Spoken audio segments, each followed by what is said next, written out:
Nous sommes à Sainte-Anne-la-Palude, le grand pardon de Sainte-Anne, qui va commencer par la messe à 10h30 et la grande procession, le Saint-Sacrement, cet après-midi à 15h. Bonjour monsieur. Oui, je vais répondre, oui. Oui, voulez-vous me donner votre nom? Georges Bernard. Georges Bernard. Et quelle est votre fonction dans cette chapelle? Je suis un peu maître de cérémonie Oui. et je m'occupe de la mise en place de la procession, quoi. Oui. Depuis bientôt 35 ans. Très bien. Ouais. Et aujourd'hui, vous avez innové? Nous avons innové. Nous avons innové, quoi. Puis nous étions peut-être un des derniers pardons à le faire, mais alors on a fait ça bien. Très bien, oui, c'est superbe. Et Ah. heureusement qu'il y a un très beau soleil. Et puis ici, un beau cadre, tout le Oui, calvaire. c'est est- mieux que derrière, là. Hein. Ah C'est oui. mieux. Oui, Cet oui. après-midi, vos pèlerins seront surpris. Ah, très surpris. Oui. Et les photographes pourront faire des beaux clichés. Oui, vous me le permettrez donc. Oui. Vous avez toute notre Toute l'autorisation, autorisation. c'est enregistré. Très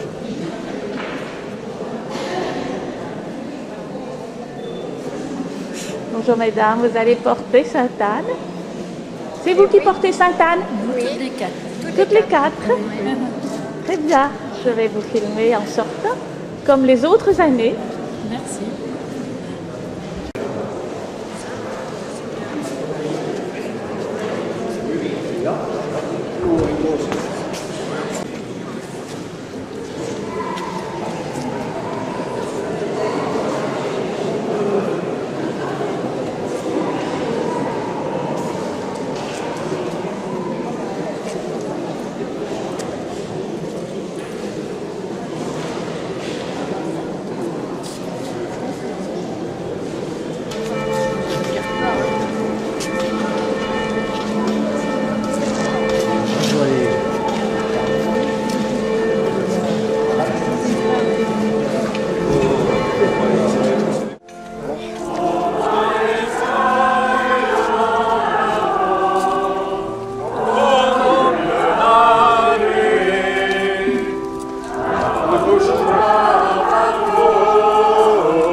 Saint-Esprit.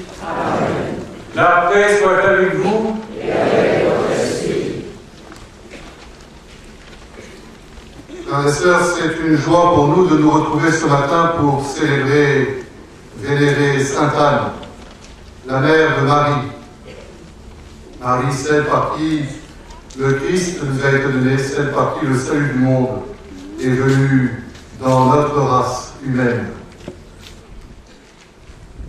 En votre nom, j'accueille Monseigneur Éric de Moulin-Beaufort, qui est évêque auxiliaire à Paris et qui nous fait la joie de venir cette année présider ce pardon. Mon cher Éric, merci de ta venue. Tu découvriras assez vite dans ces quelques heures que tu passeras parmi nous, non seulement que le diocèse de Quimper et Lyon est le plus beau diocèse du monde, mais que ce pardon de Sainte-Anne, qui est un des 5 grands pardons de notre diocèse, a une saveur un peu spéciale, puisque d'abord c'est le seul pardon qui vient à Sainte-Anne dans notre diocèse. J'espère que tu sauras profiter de ces quelques heures parmi nous. Dieu te fait la grâce au cours de ta vie de venir en Finistère, ce qui n'est pas rien. Frères et sœurs, en votre nom, je remercie Monsieur le Préfet de sa présence, ainsi que vous, mesdames et messieurs les élus, qui, chaque année, vous nous honorez de votre présence et de votre amitié. Merci aussi à toutes les autorités militaires qui sont fidèles aussi à venir nous rejoindre dans ce moment important de notre année, en cette fin d'été. À tous, frères et sœurs, je souhaite un excellent pardon sous ce soleil de Bretagne qui a dit qu'il ne faisait jamais beau en Finistère.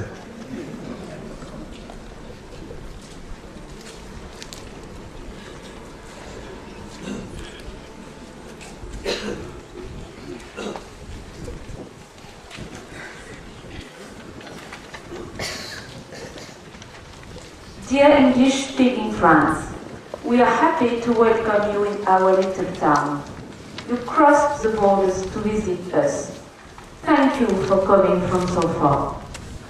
Today we welcome Monseigneur Lebert, our bishop, and Monseigneur de Moulin-Beaufort. Monseigneur de Moulin-Beaufort, bishop in Paris, is going to celebrate our Mass. Permettez-moi d'abord de remercier Monseigneur Lebert de son invitation et le Père Plouinec aussi, et vous tous de votre accueil. Je dois confesser quelques péchés, c'est vrai, je suis plutôt parisien. Ma famille est quand même un peu du sud-ouest et aussi normande, du côté maternel. Donc tout ça ne me rapproche pas beaucoup de la Bretagne, même si je suis déjà venu bien des fois en Finistère pour profiter de la mer et du ciel. Un peu comme en Normandie, dans ce pays il fait beau tous les jours. C'est son grand avantage. Nous sommes donc rassemblés pour célébrer Sainte Anne, rendre grâce de tout ce que nous recevons de Dieu et lui demander de nous aider à nous approcher davantage encore de Jésus, son petit-fils. Et c'est pourquoi au début de cette messe, nous allons demander à Dieu de bénir cette eau et je vais vous en asperger en rappel de notre baptême. Daigne bénir cette eau pour que nous en recevions des forces en ce jour qui t'est consacré. Par cette eau, renouvelle en nous la source vive de ta grâce.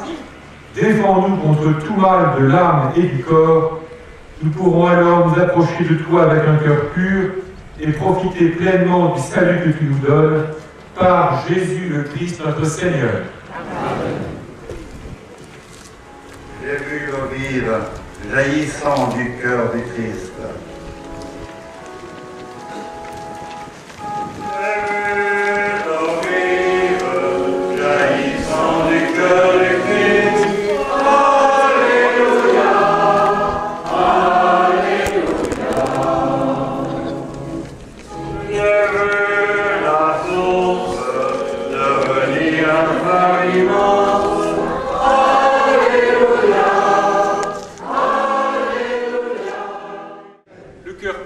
Frères et sœurs, avec les anges et les saints, chantons la gloire de Dieu.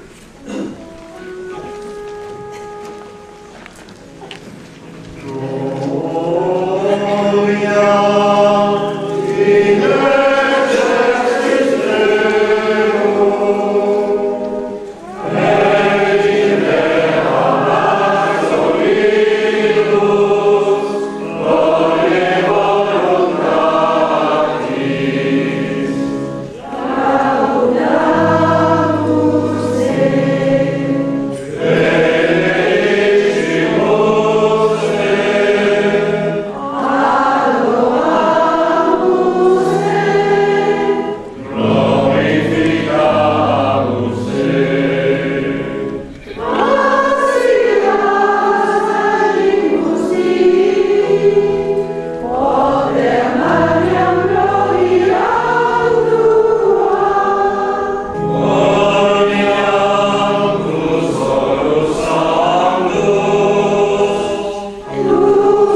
Seigneur, toi qui es le Dieu de nos pères, tu as choisi Sainte Anne pour mettre au monde celle qui deviendrait la mère de ton Fils. Accorde-nous par sa maternelle protection le salut que tu as promis à ton peuple. Par Jésus-Christ, ton Fils, notre Seigneur et notre Dieu, qui règne avec toi et le Saint-Esprit, maintenant et pour les siècles des siècles. Amen.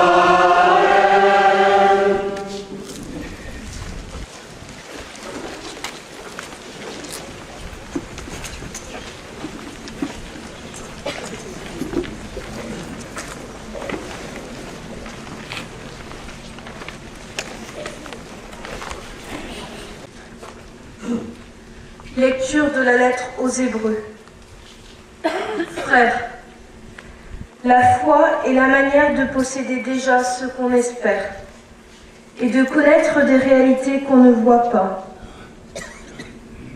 Et quand l'Écriture rend témoignage aux anciens, c'est à cause de leur foi. Grâce à la foi, Abraham obéit à l'appel de Dieu. Il partit vers un pays qui devait lui être donné comme héritage. Et il partit sans savoir où il allait.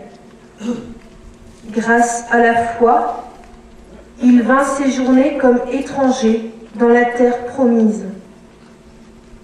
C'est dans un campement qu'il vivait, ainsi qu'Isaac et Jacob, héritiers de la même promesse que lui, car il attendait la cité qui aurait de vraies fondations, celle dont Dieu lui-même est le bâtisseur et l'architecte.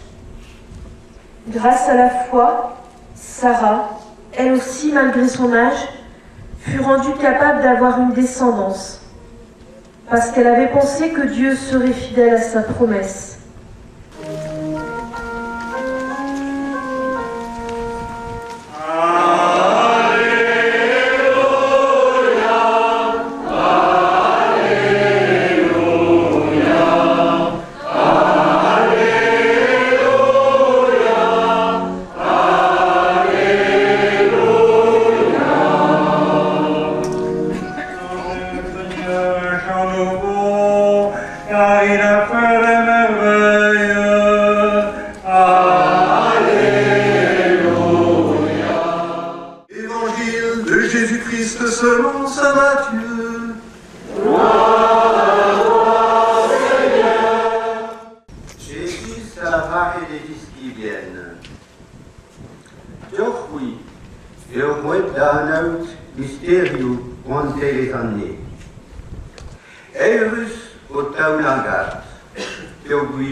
Jésus disait à ses disciples, « À vous, il est donné de connaître les mystères du royaume des cieux. Heureux vos yeux parce qu'ils voient, et vos oreilles parce qu'elles entendent. »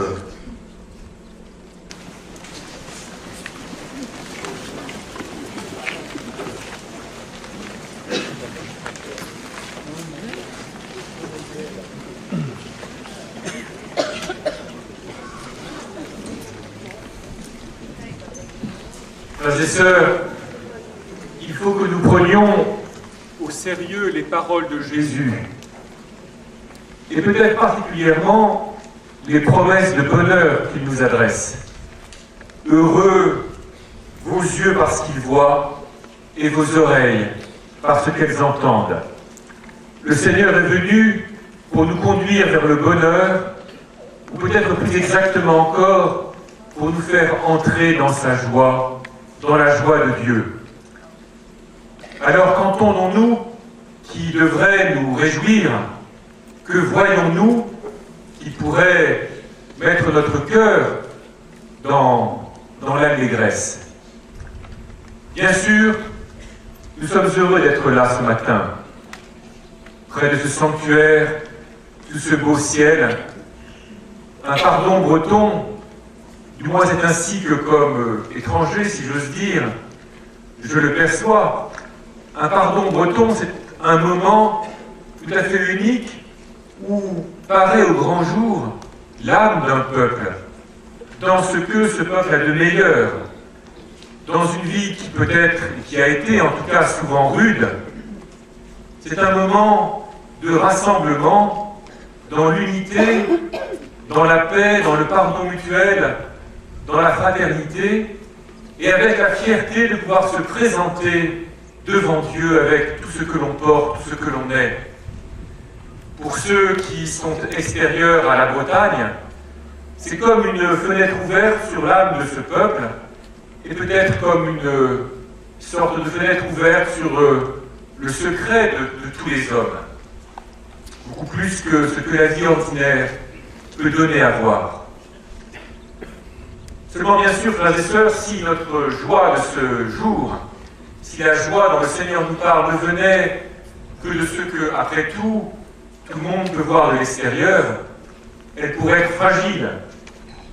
Aujourd'hui, en ce dimanche de la fin août 2010, alors que nous sommes ainsi rassemblés, comment ne pas songer, par exemple, à l'humiliation qu'a vécue notre Église cet hiver, avec une sorte de révélation affreuse sur la façon dont des prêtres, qui sont pourtant faits pour être les porteurs de la surabondance de vie que Dieu donne, ont pu être pour des jeunes les porteurs de l'humiliation et une sorte de mort intérieure, de mort morale.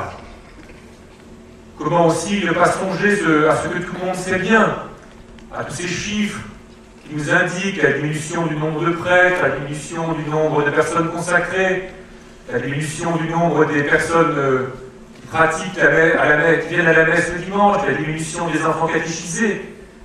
Nous pouvons trouver toutes sortes de signes de déclin, et sans doute que cela inquiète un certain nombre d'entre vous. Comment aussi, peut-être plus généralement encore, ne pas penser à la crise économique qui menace peut-être, ou qui touche peut-être déjà un certain nombre d'entre vous. Comment ne pas songer aux tensions qui habitent notre pays, à notre difficulté sans cesse récurrente à nous accueillir les uns les autres dans la justice, dans la paix, dans le respect du droit, mais aussi dans le respect des personnes. Nous pouvons ainsi trouver toutes sortes de motifs qui viennent tempérer notre joie, ou qui pourraient donner l'impression que notre joie de ce jour n'est qu'un moment fugace et infiniment fragile. Nous avons ainsi besoin les uns des autres.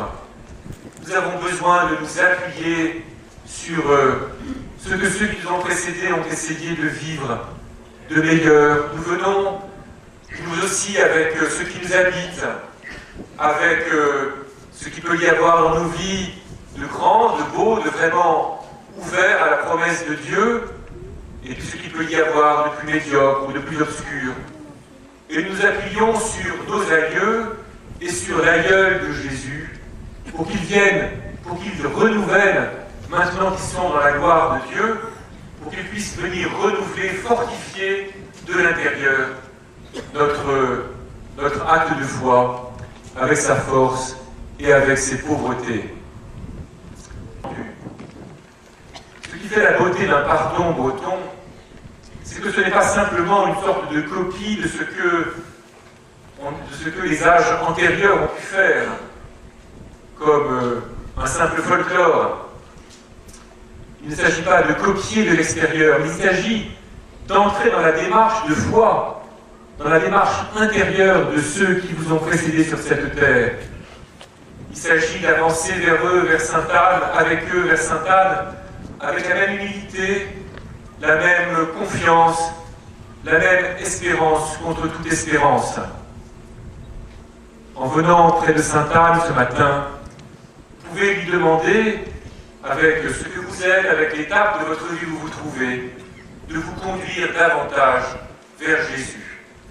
Ceux d'entre vous qui sont diocésains de Quimper, vous allez recevoir de votre évêque une lettre pastorale. Je le lui dis fraternellement, et je vous le dis comme à des amis, puisque j'ai eu la chance de la lire. Je trouve que c'est une belle lettre, concrète, et qui ouvre des perspectives précises. Et je vous invite, frères et sœurs, à la lire et à prendre au sérieux l'invitation qui vous est adressée, à vous approcher un peu plus de Jésus encore cette année. Dans cette lettre, comme d'ailleurs nous entendrons cet après-midi pendant les vêpres, pendant les louanges mariales. Vous êtes invités à vous approcher de Jésus comme la Samaritaine autrefois. Jésus se tient près du puits et nous attend. Il faut simplement oser nous approcher de lui. Puissions-nous donc, frères et sœurs, ce matin, nous réjouir de la foi de ceux qui sont là autour de nous. Nous entendons mutuellement prononcer des paroles de pardon, de paix, de vérité, de confiance en Dieu, d'espérance. Prenons ces paroles au sérieux et réjouissons-nous, frères et sœurs, parce que Dieu est venu pour notre salut. Il a saisi notre condition humaine et à travers tous les événements de notre vie et tous les âges de la vie, il nous prépare à la joie éternelle. Amen. Dans la communion de l'Église, frères et sœurs, portés par tous les saints, nous professons notre foi.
Service pour que aujourd'hui encore les chrétiens ne craignent pas de servir et d'aimer. Par Sainte Anne, nous te prions.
Prions ensemble au moment d'offrir le sacrifice de toute l'Église.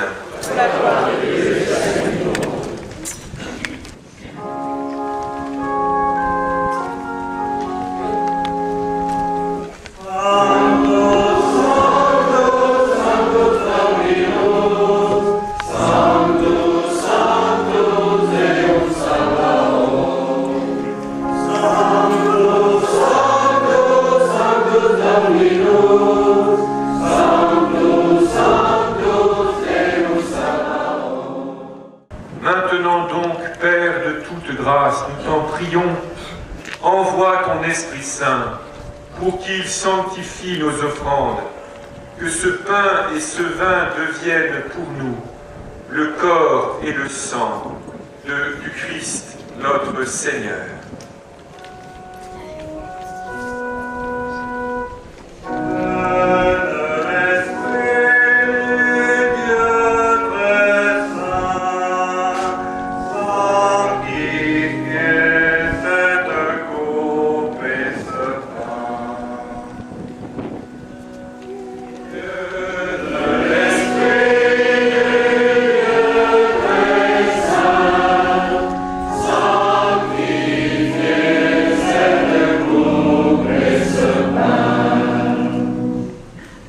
De sa passion, la nuit de la dernière scène, il prit le pain, il rendit grâce, il le rompit et le donna à ses disciples en disant : Prenez et mangez-en tous, ceci est mon corps livré pour vous.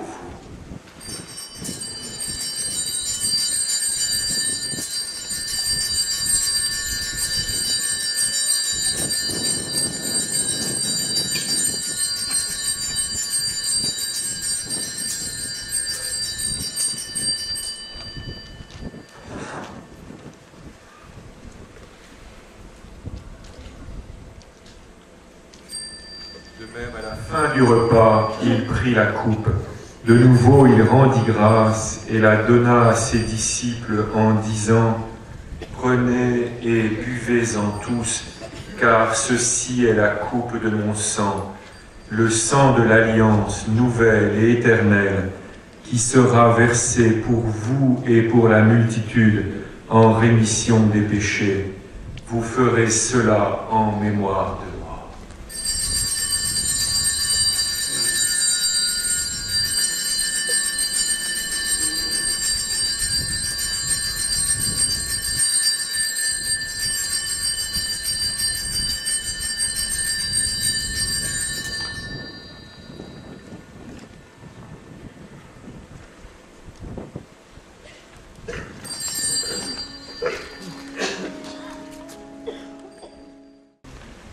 Voilà pourquoi, Père très saint, faisant ici mémoire de ton Fils, le Christ, notre Sauveur, que tu as conduit par la passion et la mort sur la croix, à la gloire de la résurrection pour qu'il siège à ta droite, nous annonçons ton œuvre de grâce jusqu'au jour où il viendra, et nous t'offrons le pain de la vie et la coupe de bénédiction. Regarde avec bonté, Seigneur, l'offrande de ton Église, qui te présente par nos mains ce qu'elle a reçu de toi, le sacrifice de louange, la Pâque du Christ. Que la force de ton esprit fasse de nous, dès maintenant et pour toujours, les membres de ton Fils ressuscité, par notre communion à son corps et à son sang. Seigneur, fais grandir ton Église dans la foi et la charité. En union avec le pape Benoît, moi-même ton indigne serviteur, avec mon frère Éric qui préside notre assemblée, avec l'ensemble des évêques, les prêtres, les diacres et tout le peuple qui t'appartient. Délivre-nous de tout mal, Seigneur, et donne la paix à notre temps. Par ta miséricorde, libère-nous du péché, rassure-nous devant les épreuves, en cette vie où nous espérons le bonheur que tu promets et l'avènement de Jésus-Christ, notre Sauveur. Car c'est à toi qu'appartiennent le règne, la puissance et la gloire, pour les siècles des siècles. Seigneur Jésus-Christ, Christ, tu as dit à tes apôtres, je vous laisse la paix, je vous donne ma paix. Ne regarde pas nos péchés, mais la foi de ton Église. Pour que ta volonté s'accomplisse, donne-lui toujours cette paix et conduis-la vers l'unité parfaite, toi qui règnes pour les siècles des siècles. Amen.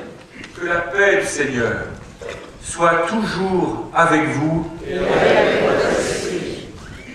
Frères et sœurs, dans la charité du Christ, donnez-vous la paix.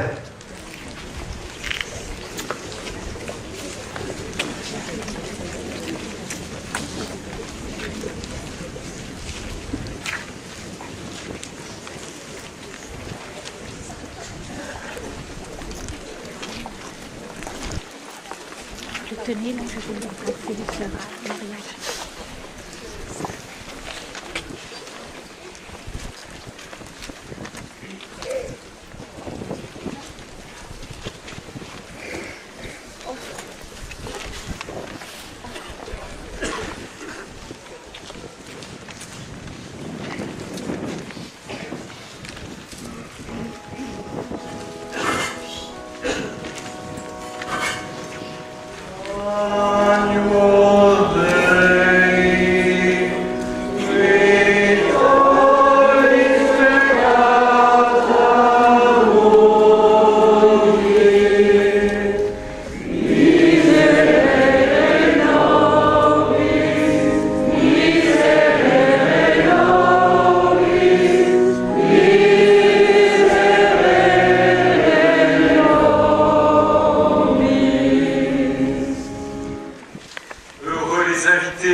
Seigneur, voici l'agneau de Dieu qui enlève le péché du monde. Seigneur, je ne suis pas digne de te recevoir, mais dis seulement une parole et je serai guéri. Regardez pendant que je fais la communion.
Avant la fin de la célébration, je vous rappelle simplement la louange vespérale de cet après-midi à 15h, avec la procession et la bénédiction du Saint-Sacrement. Frères et sœurs, je vous remercie encore de votre appel, de votre accueil, et je remercie Monseigneur Levert d'avoir donné l'occasion de présider ce pardon, mais si je comprends bien, il est loin d'être terminé, puisqu'il y a encore cet après-midi, et encore 2 ou 3 jours après de fêtes diverses et variées. Donc en demandant maintenant avec Monseigneur Levert à Dieu de vous bénir, je lui demande particulièrement de bénir vos travaux de l'année qui va s'ouvrir, et puis de bénir les membres souffrants de vos familles, tous ceux que vous pouvez confier d'une façon ou d'une autre à Sainte-Anne.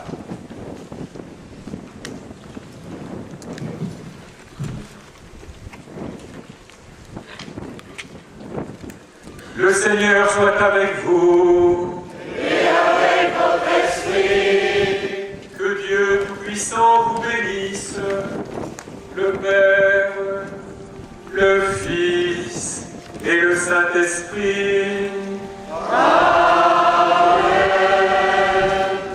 Frères et sœurs, allez dans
Juanes Carretanaldo, au membre de la rue.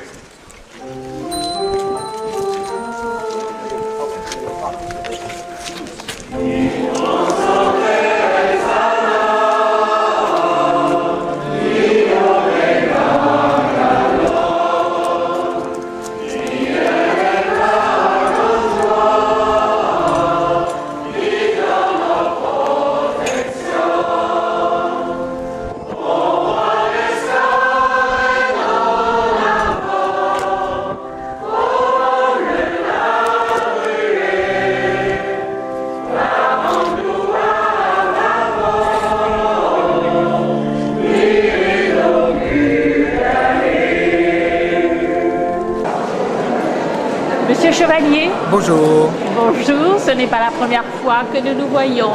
Non, on se voit tous les ans. Oui, alors cette année, vous avez de la chance, ce matin, il a fait un temps superbe. Oh, mais nous avons Sainte-Anne qui ouvre son grand parapluie tous les ans.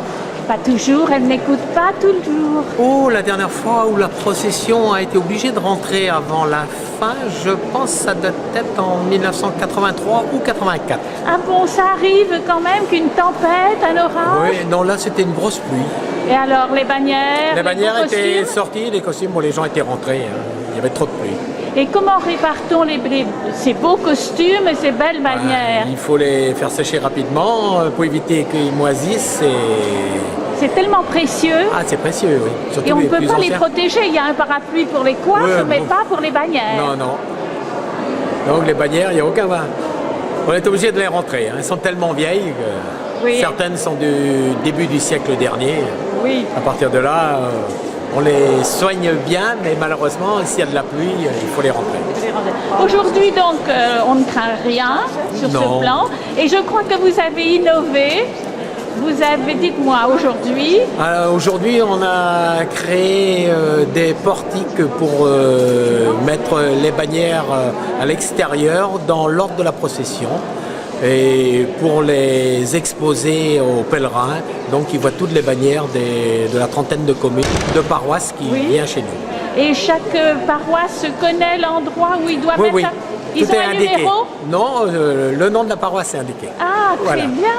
Alors on va les voir arriver, ils sont vraiment très surpris. Oui, ils sont surpris, mais ça nous facilite le travail. Ah oui, on l'avait vu ça à Poule-David un peu. On l'a vu à Poule-David. La première fois qu'on l'a vu, c'est à Lanmeur, à Notre-Dame de Kernitron. Ah oui, quand donc?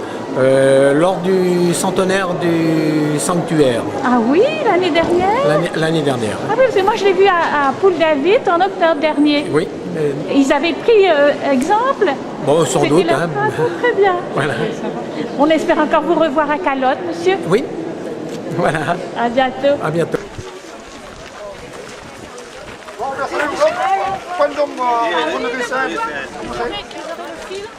C'est vrai? Je vais donner tous les films à monsieur Le Bars. Ah bon? Mais venez devant, on va comme ça je vous montrerai que Poule-David est là. Oui. Après-midi. Bon, oui, mais je vais donner tous les films. Mais non, on n'est pas en tenue.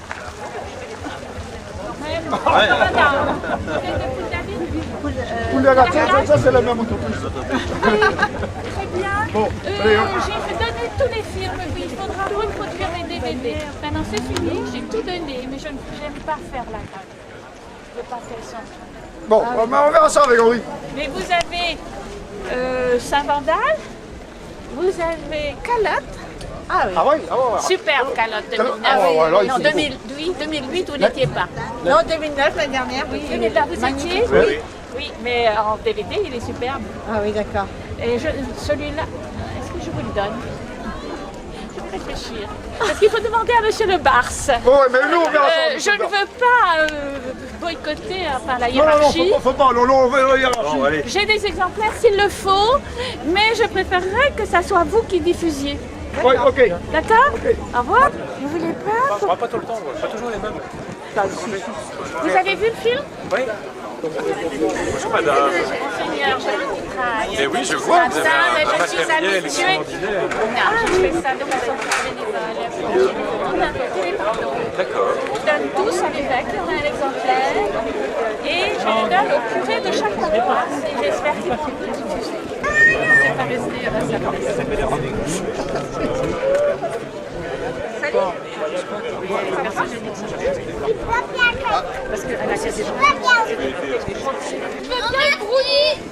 Penaner. Xavier Penaner. Il enregistre le son Penaner. aussi. Oui, voilà. Monsieur Penaner. Penaner, on dirait. Voilà, c'est ça. En breton. Il est branché comme mec. Hein. Et c'est toi après, il y en a un peu aussi. Non. Monsieur, je vous vois dans tous les pardons, depuis Calotte, en passant par Poule-David et bien sûr la Palude. Et vous appartenez à la paroisse de la Palude de Sainte-Anne, De Ploné-les-Porzay. de Ploné-vos-Porzay.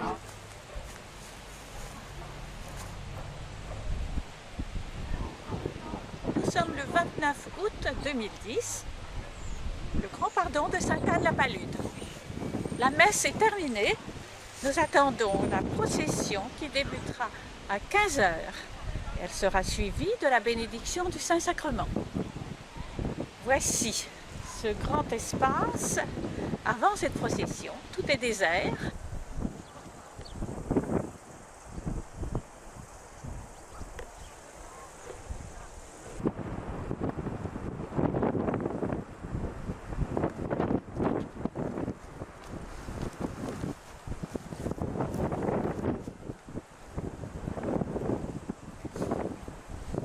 Nous sommes sur la butte, d'où cette bénédiction de la mer sera faite par Monseigneur Dumoulin-Beaufort. Voici la vue qu'il aura du haut de son promontoire.